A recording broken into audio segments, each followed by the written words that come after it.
Thank you, Maud. But you can stay with us because we are going now to move to the round table. I ask the Jérémy and Marc to join us here, but also please join us. And my pleasure is also to welcome three other guests. Madeleine van Holzen, she's the editor-in-chief of the newspaper Le Temps. Titus Plattner, he's head of interactive at Tamedia, and Mounir Krichane, who he is directing the EMI initiative. Please, take a seat. You see? So while you're maybe to make a transition mode, and if you still have a bit of breath, you developed, I mean, that's an example of a digital humanities tools that the team developed with historians in mind, and that has led to a cascade, in fact, of functionalities which were quite specific and needs, in fact, some form of training, I mean, to be used. Do you think if you would have to actually go to the newsroom and try to have such type of tool for journalists, I mean, would new tools, I mean, needs to be developed, or it would be just a questions of training and helping and and creating workshops on the existing tools? Well, I think it can already be useful. I think as it is, I've seen more and more big journal, big newspaper using their own archive to even report on things on the past.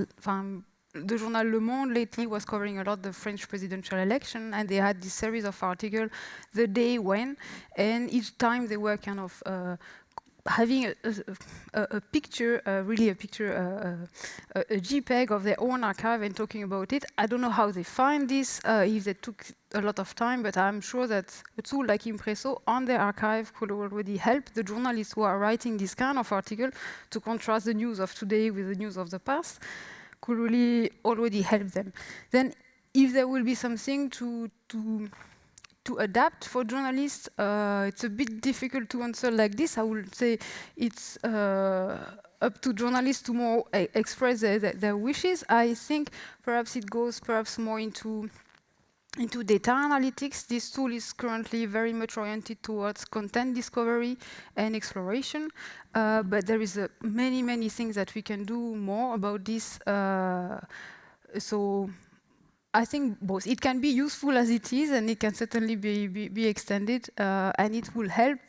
It could help, I believe, to help journalists to perhaps have a bit more, in a business term, a bit more unique touch about what the storytelling, that it's a bit something which is unique. I don't see a lot of this in journalism today, and that perhaps it has quite an added value for the reader at the end. Yeah, so precisely, I mean, what we're trying to discuss in this roundtable is this space of innovation between various pathways, between the academic world and the industry. And I'd like to turn maybe to Mounir Krichane. I mean, you've been, you're the director of the EMI initiative, so maybe why was that initiative was created, and how do you organize, I mean, innovation in that process? Thank you. Yeah, I'll tell you a few words about that. So first thing with the initiative. So yes, it was founded by many universities actually. EPFL is one of the founding members. Then we have Triangle Azur. So it's a network of universities, one from Geneva, Lausanne, Neuchâtel. And on the other side, you have media companies, public and private media companies. So the Swiss Broadcasting Corporation is a founding member, as well as one of the biggest private media group, Ringier. So the Ringier Group is also a founding member. And why I'm starting with this is that the idea here, they're all competitors. I mean, media, they're competitors. You can look at university also as some kind of competitors, right?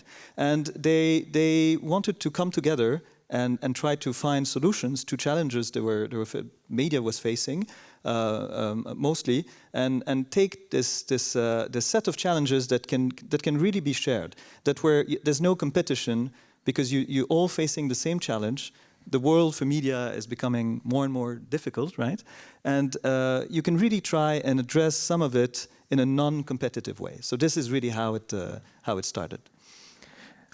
So that's interesting. I mean, the fact that in fact journalism is under pressure in some way. I think maybe Madeleine, you've been experiencing at Le Temps, I mean, this transition. I mean, from print to digital. I mean, how would you describe, I mean, the last years of evolution, and how did Le Temps actually navigate it through in that complex landscape? Okay, this is working.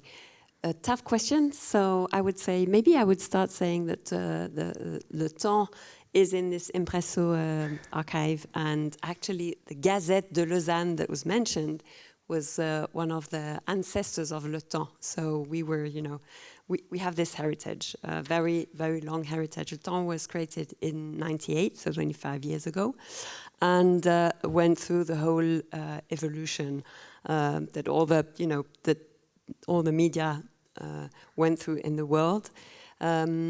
Was very, I think, early in the content, the paid content model in Switzerland at least, and that was interesting because they were, you know, they were very clear about the fact that they wanted to keep this paid content, and it was quite the other way around at that time on the market. And so then they stuck to it and sort of opened and closed and went through that. And Le Temps was also very innovator in terms of some multimedia, like video and podcasts and so on. The issue today for us is that we came out of a group. So Le Temps has been bought 1 year and a half by a foundation, which is nice, but at the same time, it's a new company and it's small. So this is a big question. When I was looking at your presentations, it's just so great, and I love that. But it's a real issue. This question, you know, how do you get innovation, research and innovation in a small company based in a small market with 4 languages? So basically, we're talking of, you know, Suisse romande is like 2 million people. Switzerland is 8 million. So just to give, you know, then you go back to New York is 8 million. So this is an issue today, I think, obviously. And actually, I would like to hear you about that. What is your advice in terms of how do you innovate? And I know Titus has also a lot of things to tell about that. But how do you innovate in small entities? I will say that one thing that, especially being back in the academy, has allowed me to do is focus on different kinds of innovation beyond the resources of the Washington Post and National Geographic. I would also say, and Marc may echo this, even large organizations somehow manage to make resources scarce to individuals anyway. So in some ways, you're always innovating with less than you need in terms of time, personnel, money. I do think one of the things that the Post enabled us to do that we are less focused on now is chase very next generational technologies. That Marc's computer vision example is a really good one. We tried, it's obvious, I think, to anyone in the world except maybe people in the US that American politics are just inane and the processes we use are crazy. But we actually have a voting method where people walk around a room to show their preference. So they get them all in the room and then they go stand in a corner. And that's how you know that they voted. It's a caucusing method.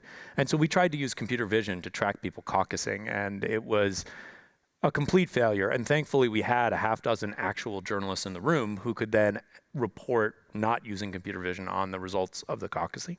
And I think it's a good example of that's not the kind of innovation we would pursue now, because that's not the kind of innovation that has impact. On the other hand, we just announced about 10 minutes ago that the lab that I run gave out, not quite, but almost $1 million to different news organizations in the US and Canada to pursue document and data-driven investigative reporting, basically. And the whole idea is that we know that there is a cost to getting documents, and we can get resources to make those resources available. And we know that money is not also the only answer. So we're going to do 3 things. We're going to do some Northwestern professors working alongside these small news organizations, and we're going to supply industry mentors to try to help make this more accessible. The whole idea being that we know that the first time you use a new technique, it's a lot more difficult. So can we, you know, defray the expense, the pain, the time to learn to try something like this? That's one approach. I think the second thing is, can we democratize some of these systems and technologies? It's easier for a team like Marc's or a team like mine at the Post to go out and say, oh, we read something in an obscure computer science journal, and we're going to try that. And instead, now can we say, we have seen a working system in another newsroom, and you can try this with your own version of the story. So we're trying very hard to say, here are mature technologies that have a journalistic use case already, that are accessible, and we can help distribute the knowledge that they exist. I don't know that it's perfect. I have been on the other side, but I do think there are some ways, especially partnerships between the academy and industry, where we can help with some of these challenges. Yeah, maybe Titus, you have a point of view which is a bit different because you're working in a group. So you're doing innovation and digital innovation, and that's quite similar to what the thing we've been hearing, except that you have the possibility or the opportunity of serving various titles. So is that changing your way you innovate or not? So being part of a bigger news organization is certainly an advantage because the entry price to these technologies can become quite high. And I'm also lucky to be in an organization that about 10 years ago tried to initiate a culture change. We take risks, we accept failures, we try new things, we try to put technologists within the newsroom also to have this interdisciplinary work. And then we are not only trying to do cool things, we are trying to scale the thing and use them in the real world. So there is always a hype with a new technology, and we are trying to bring them as fast as possible to this productivity level. And basically, the philosophy is to, when it's possible, replace every boring, repetitive task, automated. But at the end, journalism is a handcraft and will remain a handcraft. So AI is more for us augmented intelligence. It augments the capabilities of journalists to do new things, to do better journalism, and to do it faster or more profoundly. And we are not talking about human replacement. Do you have maybe examples where actually the same technology has served different journal, efficiently, in an efficient way? In your experience. So it can be applied to the whole spectrum from news gathering in a world where there is more and more information that's spread. We speak about information deluge. It's more difficult to be a journalist today and to understand the information that you have access to than 20 years ago, because you have so much more information. And then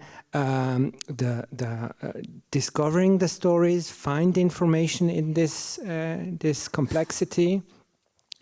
Then you can produce the information, the story with computer-assisted techniques. And then the distribution is very important. And of course, we are working hard on that. Personalization is a big topic for us because we understand that if we want to keep the attention of our readership, we have to be able to offer a similar experience that news aggregators are offering to people. And we have to also offer user experience that people are used to on their Apple devices, and this has a huge price. And I'm a bit because of that, because it will be harder and harder for smaller news organizations. Either they come together and share their resources, or the concentration of the news ecosystem will continue. And but journalism is not in crisis. It's the business model that is in crisis. Maybe also, you want to react quickly, Madeleine? Yeah. Thank you. Just one thing I wanted to add, and it builds on the last sentence, about the crisis. We also saw recently some new media coming up in Switzerland. And this was possible because, the costs of entry in this market are much lower because you're not distributing paper and with lorries and, tons of paper. And we had actually, recently in 4 years, in the French-speaking part, ID News, Bon pour la Tête, Watson, Blick, and with very different models, and same thing in the Swiss-German part. And so it's also very interesting to see that dynamic, and that's possible because of, all these changes, and that's very positive. Of course, it gets, the competition is high because we're all fighting for the attention and for the time of all these readers that stay little numbers, but it's very interesting to live this time too. Mounir, you wanted to Excellent. react? Yeah, maybe just to add to another point to what Titus said, and I think it's really important. At the end, innovation is not something you do alone, and that's very important. It's not something you do in isolation. So you need to. There's so many ways, and we'll show that later on during this day. There's many ways you can connect to outside partners to actually try the innovation journey, right? So you have startups, so you have universities, you can work with students, you can. So it's, and at the end, if you look at all of that, it was the word was said, it's culture. It's I think the essence is really in the culture of maybe a newspaper, a newsroom, this openness to trying new things, to connect to other communities in order to pursue some change, some development for media. Maybe, Marc, when you had the experience at the New York Times, was it essentially innovation inside the company, or how much were you relying on the academia or other entities? I mean, pretty much all of it started outside the Times, and one of the great things about working at a place like the Times and the Post is that there is so much energy that pulls you inward. And we had to make a very intentional decision when we set up this team back in 2016 that it would be looking very much outward. So there are a lot of universities in New York City. There's a program similar to Mounir's in New York City that brings academia and industry together. But it was also going beyond journalism and in news and information media to build connections. So for instance, a lot of the 3D stuff that I showed and that Jeremy worked on at the Post are using game engines like Unity, and building those relationships and having to start by explaining, well, this is what we would actually do with it, and things like that to find those adjacent spaces was incredibly important at the beginning of the process. But very early on, you need to come up with those tangible ways of showing to stereotypical dyed-in-the-wool editor who's been has 4 Pulitzers and has been doing this for 50 years, why this new approach to storytelling is incredibly meaningful and valuable to readers as well. So you kind of have to flip around and still be able to do that part of it. And Jeremy, you had yourself, you've been going back and forth, from academia into the industry. You had a bit that idea of that one model actually to train potential new generations in that domain is to take inspiration from hospitals or the way they're working. One of the things we spend a lot of time thinking about, at least in the States, university-aligned medical systems, hospitals particularly, have a model where students practice alongside professors who are also doctors doing real medicine. And in a lot of ways, I think there was a period at which journalism schools had gotten fairly theoretical, or at least many of them had. And what we are trying very hard to do is find ways for our students to be involved in projects with teams like Marc's. And frankly, teams in very small newsrooms. So for example, this summer we'll have a series of students, hopefully this is our plan, who will be dropping into newsrooms of 3 or 4 people and trying to assess their needs and trying to say what kinds of technologies, what systems, what tools exist that could improve their workflow. And the idea is twofold. Obviously, we want to help those newsrooms, but we really want to train students so that when they themselves are in those newsrooms without interaction with our faculty, they also can still do this kind of work and improve. And so the idea is very much, yes, we want them to understand the theory behind journalism. Yes, we want to teach them foundational skills. But the best way to prepare them for newsrooms is to find ways to put them in newsrooms alongside professors and alongside professional journalists. Maud, you're also teaching. I mean, you've been showing the product, but you have a course which is in one of the SHS course, which is taught to all the potentially engineers, EPFL students at EPFL, and it's subtitled "Understanding History Through Data" and "Understanding Data Through History." And it's a year-long course. So I was wondering, among your students, which are discovering through, I mean, these concrete aspects, this question of interpretations, but also the power of this type of algorithm. Do you think some could make it to the newsroom? I mean, although they were clearly not initially intending to go in that directions. I mean, but by getting accustomed to the complexity of automatic process on cultural data, I mean, would they be worth maybe taking up on Jeremy's hospital-inspired program afterwards? Well, my guess would be yes, but I cannot talk in the name. But definitely, I mean, we are working with old news. We are not. Impresso is about old news, doesn't move, there's static, it's always the same. So we could say perhaps, whoa, that's a bit boring for students. But when it's combined with historical project, because this class is really mixing the two, students are getting really interested into this and surprised even about what they can find in this archive.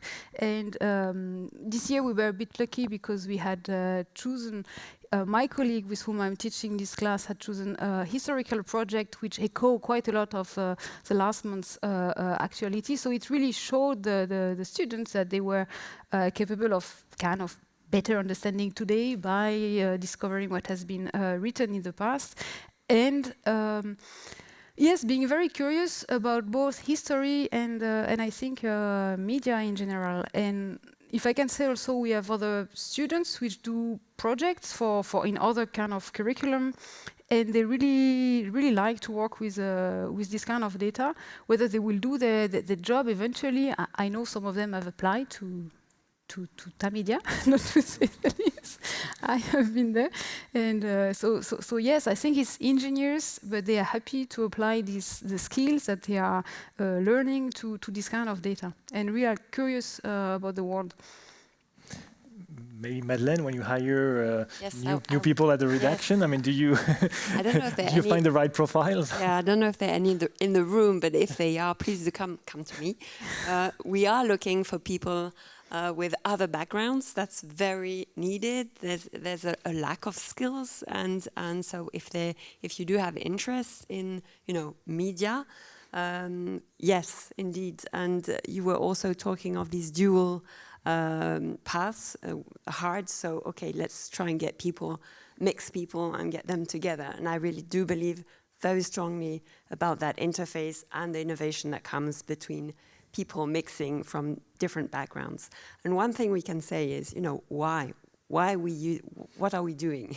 What is the sense? And that's something that is very powerful, because if you come back to the news and to Ukraine, for example, I mean, New York Times, the work that was done on Bucha, that was just so amazing, and you just have to think about that. So using satellite pictures and connecting them with videos that were taken on the ground and using the shade and looking at the dates, and with that coming back and explaining, this is what we know at this day, this shadow on the ground, that was a body, and this is the body.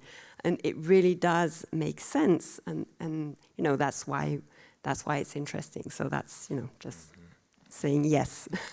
Maybe Titus, the same question. What type of profiles are you recruiting? Do you have difficulty recruiting them? So I think we want to have passionate people that are also representing some sort of diversity. We have a big lack of diversity in our news organizations, not only in Switzerland, but also in Switzerland. And people who understand technology, who maybe will be able to report on the use of AI by the state, for example. This is a field of reporting only a few news organizations are investing in, and we should invest because it's important and will become more and more important. Yeah. We have many other topics to cover, but maybe I want already to open to the audience because I want to make sure you have the opportunity of asking questions to our speakers and our guests. Any immediate question? Yeah, there's a person there. Do we have some people with the microphones? They don't. If not, okay. Well, thanks, Titus. I mean, that's homework. Yeah. Maybe present yourself. I mean, while you're asking the question, just say who you are. And I don't know how to present myself. I am someone totally incompetent. That's why I dare taking the floor. Usually that's the way it works in life. So my name is Boris Engelson. I am a journalist freelance. Due to my old age, which is probably larger than all your ages combined, I heard absolutely nothing from the start. But I could see the screen, and I will choose one of the lectures, the last one, Madam, as an example of what could be discussed, what is discussed, or what has been omitted. The last presentation was very interesting, like all, and very useful. But has it anything to do with media? The things we archive are newspapers. Archiving books, archiving the administrative mail of EPFL, etc., would probably, except for the mass, be challenged with the same kind of issues. So it has, in my view, it is not in the topic of the impact or interaction between technology and culture or humanities or journalism. But it could. For instance, if I have already spoken to... No, you can continue. If journalists start choosing their words, their titles, and if papers change their production, thinking of the upcoming archiving, then we are in the topic. And another point where technology and journalism could meet is some papers are no longer available even in libraries. So what if it is an imaginary counterfactual case with totally unrealistic, but which can point at some of the stakes? If the League of Auction Houses would decide to sell the document, there are a lot of old papers, documents, archives, which are no longer in libraries.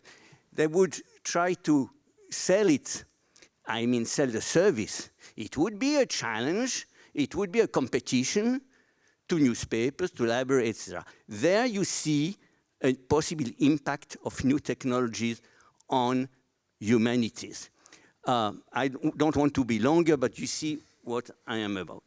Okay. Mo, do you want Who wants to summarize? Yeah.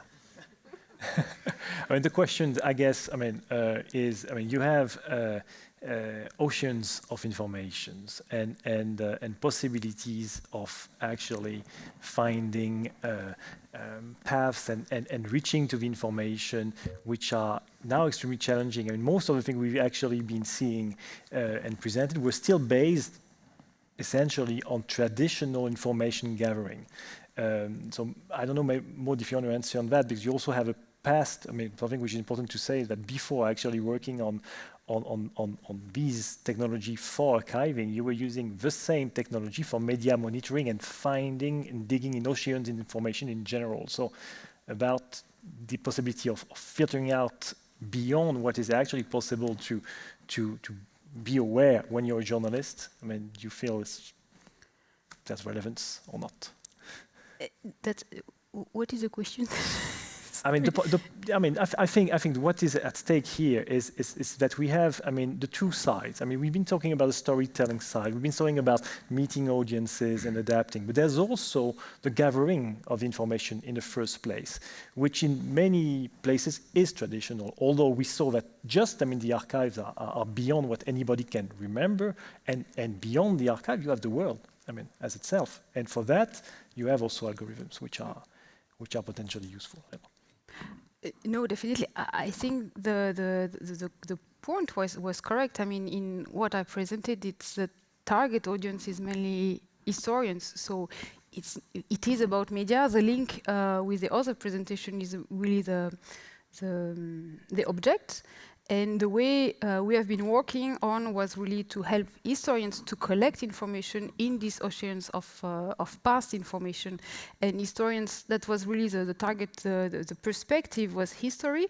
And historians look at media either as to do history of media, either as a source to work on other kind of history, cultural, diplomatic, economic history, with media as a source, either the main source or complementary sources to other kind of archive, and this. So I think it's and in this frame, in this thread of all this long tradition of collecting information from the past to today, how to write newspaper today, and historians are a bit, how to say, a bit on the side of this, and we have been serving this community.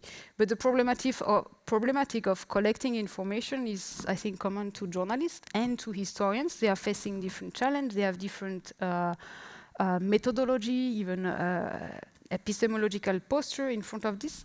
I think even they are close, but so there are differences and there are common points between what I presented, I think, and what was presented before. And this work of collecting information is everywhere, all the time, either from the past or from the present, and for different objectives. Maybe Titus and then Marc. I was at the initiative of an innovation project within Tamedia, and its aim was to collect a large scope of relevant data. So scrap the internet, having the social media coming in, but also the emails that are sent to the journalists, etc., etc. And it, of course, completely failed because it was much too ambitious. But just to illustrate, that has value. The ability to analyze this data has a big value for journalists. But what makes it harder is that we have this time constraint. We have to be very fast. We can't process it overnight. We have to have it in real time. And the other thing is that the universe is much more complex than just one corpus. You have many documents that are not in different languages. They are multilingual. So just build a system that is able to do a proper OCR on a document that has, let's say, just 2 or 3 different languages. And that's the real world. So now what we did is that we simplified very much our system and reduced our ambitions to just use it for some kind of data in one scenario, and the project is continuing like that. Yeah. Marc. I just want to add a bit about feedback loops and how tools like this can be fed back into journalism. So archives, at least at a couple of places I've worked, I don't know if this is the universal phrase, but the physical archives are called the morgue because the information is dead but not gone. One of the projects that we worked on at the Times was we had a photo morgue in the basement next door to the office that would have a tendency to flood 100 years of photos. We think about 8 million photos down there. And there was a team that literally scanned in every single photo. And we had to find somebody to fund that work. And when we were starting to work on that, we interviewed a lot of the photo editors about how they use the modern systems to be able to find photos on deadline. And I remember one in particular because the photo editor pulled up the search screen, and I was like, well, how do you find a photo of this? And she's like, oh, I type a couple of keywords in, and then I put an asterisk in every other field, and I get back thousands of results, and then I go through them. And it's like, the realization for me was that you see your job as trying to find a needle in a haystack, and you see value in that because you've gotten really good at being able to do that. And so watching all of the features of your system today and seeing how a journalist could actually find what they're looking for because there are so many different ways to be able to use it, and it's not just presented as keyword search, I think is incredibly promising, because I think, one of the things that I think we've all found in working, in trying to bring new technologies into journalists' hands is that when it feels like it solves a tangible problem they have, they can be really early adopters, right? Journalists were really early to BlackBerries and Twitter and things like that they could immediately see the value of. And so I think part of the job for bringing groups like this together is to be able to take something like this and be able to say, how can we put it in front of a journalist in a way that they see the value of, and then they start to do better reporting on, whether that's being able to do longitudinal surveys about source diversity or being able to mine the archives for new lines of reporting and things like that. Some of what we did with the photo archives at the Times was be able to go back and say, this is how California, the state of California, has changed over the last 100 years. And so that's journalism that we were not able to do before because there's one person down in the morgue and he would not have been able to find all of the photos of California. Thanks a lot. Yeah, maybe if I can, I'll add something. And it was you, Marc. You told about the story. So true. The Impresso is really a tool. At the end, you have to look at the story. One that comes to mind for me is at Radio Télévision Suisse, one of the most looked at page on Facebook back some years back, and I think it's still one of the most successful, is that of the archiving team. And they basically publish every day small videos of black and white videos from the time, looking at very Swiss things like fondue or something that happens in a village, like a special day or stuff like that. And this is really the type of story, the type of experience of that you can get with this type of tool. And maybe if I can maybe add that, you at some point you were asked, Maud, whether this tool could be used directly by journalists like this, and I would say yes, most probably for some very motivated journalists that have they're used to use the type of tool, yes, but actually for a project in a newsroom like this, you would maybe go back to looking at the interface and say, what do you really want? What is the type, the exact type of data that you're looking for? And maybe we can simplify things.